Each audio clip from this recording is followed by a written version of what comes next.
Hey everybody, what is going on? It is DJ, and today I'm gonna be doing a few videos today, like back to back. So I'm not sure when they're both or whichever, how many I do is gonna upload all at once. But this video in particular is going to be how to stat mod your characters on Diablo.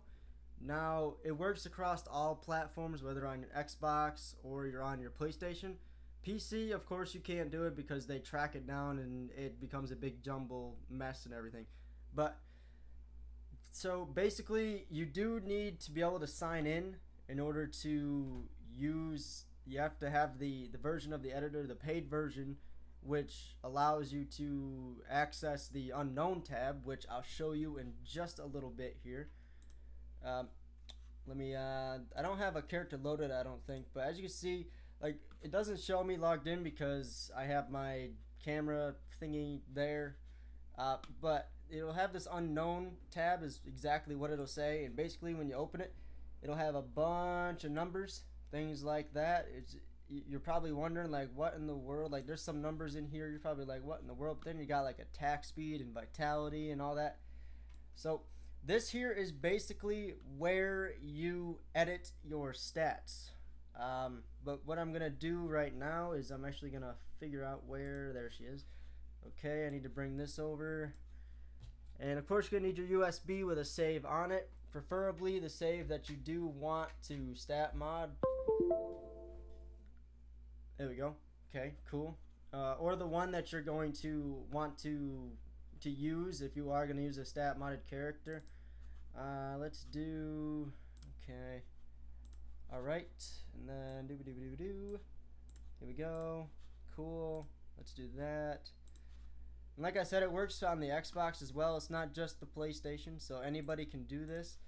And then you're gonna want to open. There it is. Yes, I know everything on my screen, like some of the things are pink. That's because of my background. You can probably see it now.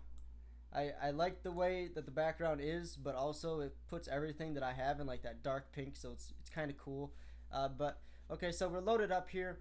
Now let me go to the Crusader. All right, let's go to the unknown tab because this is where you need to do it. Now you don't have to have the numbers how I have them. Miners have that because they've always been like that. But I do want to point out a few things though before the video ends. That is, be careful with the attack speed and the movement speed and certain things because they only go so high. The game, even though you can raise them as high as you want, sometimes the game, if you do something too much, it'll crash the game and then you'll have to go back and fix it later on. So basically, like the movement speed, there's no reason to go past 500.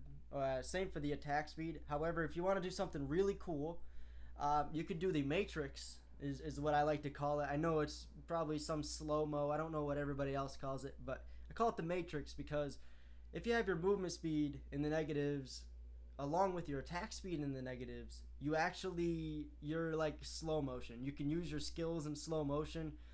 The monk actually looks really cool. Like she spins around and everything is really cool. The wizard, she can actually walk. I forget what skill it is. I think it's something pulse or something where she floats up, and if it's slow motion, you can actually walk on the air. It's really freaking cool.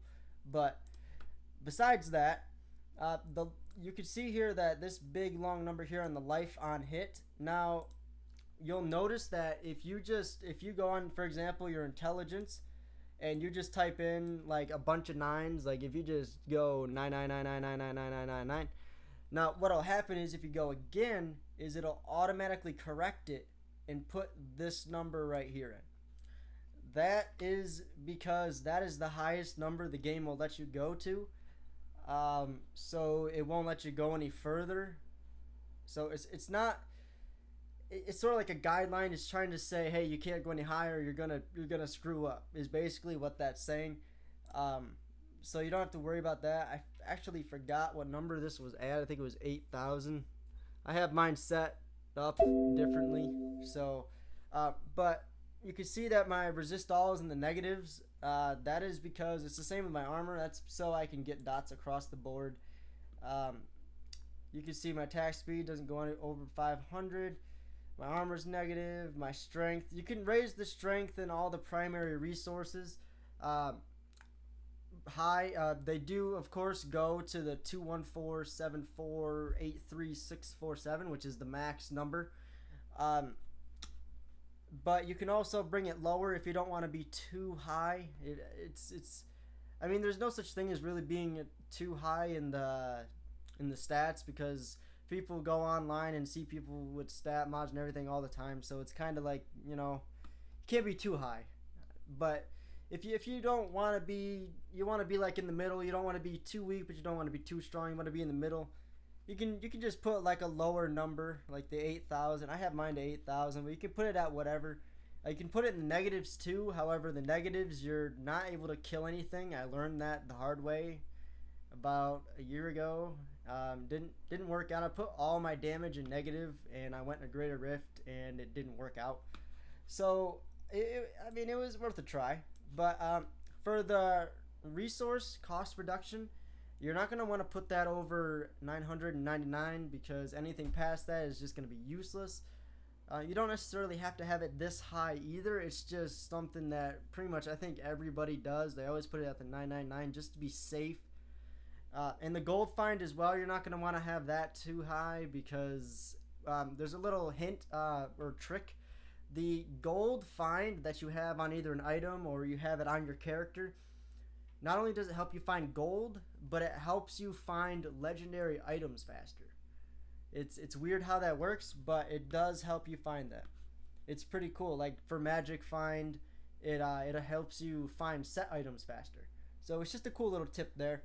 But basically that is how you stat mod a character. And of course you can change the level up here. Like mine's at level 70. You can change that.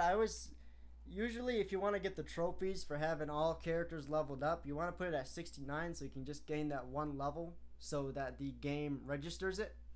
And then you can get the trophies and things like that.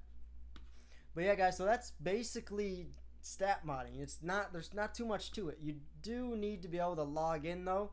That is the downside, but at the same time, it is really cool to increase your character's skills and points. Basically, you're changing your Paragon points is basically what you're doing. So you gotta be careful with that, because, for example, let me see here. Okay, if I go to my normal, you can see my Paragon level 0. It's actually because it's at 20,000, so it doesn't register on here. And the stash size also, I believe, is 350. I'm pretty sure. And then, of course, I got my high number of blood shards. You can increase that, too. That's no big deal. But, yeah, guys, so you got to be careful with the Paragon, too. And another thing, another quick tip, this goes for Xbox and PlayStation as well. You're probably wondering in the beginning why I have intelligence and I have dexterity. And where is it? Well, not the vitality, but the strength as well. That is because basically what I did was in order for you to get the 10 comma ... at the dexterity, strength, vitality, and intelligence at the bottom of your character, is it's a bit of a process, but it is worth it. It looks really cool. You don't need to do it necessarily, but it just looks nice on your character. But basically you have to go on, whether you're on the Xbox 360 or the PS3, you need to create how many characters you want, load the game, put a Paragon point in each, in their strength and vitality and all that. Just put 1 point in, save the game, go on the computer, and then you're actually going to want to switch the character to another class. So for example, I'm using the Crusader, and that gives me strength as my Paragon, and when you load this, it'll show 1 Paragon point in your strength and 1 Paragon point in whatever it is you put in there. So you're gonna want to at least be at 10,000 Paragon or 20,000 Paragon to do this without having any issues. But if you put 1 Paragon point in each thing, you shouldn't have an issue. Whether you're only at 100 Paragon or not, it shouldn't matter.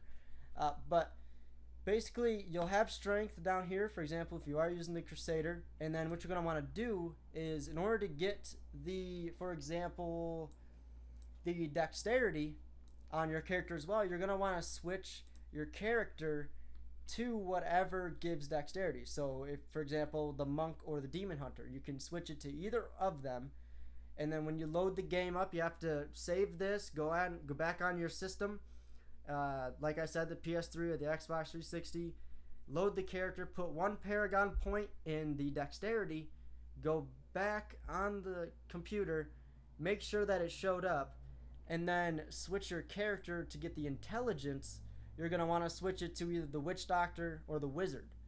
And then you put the paragon point in on the system, and then you come back, and then you just max everything out or bring it as high as you want. So that is basically how you get the different class primary resources or primary attribute is the word.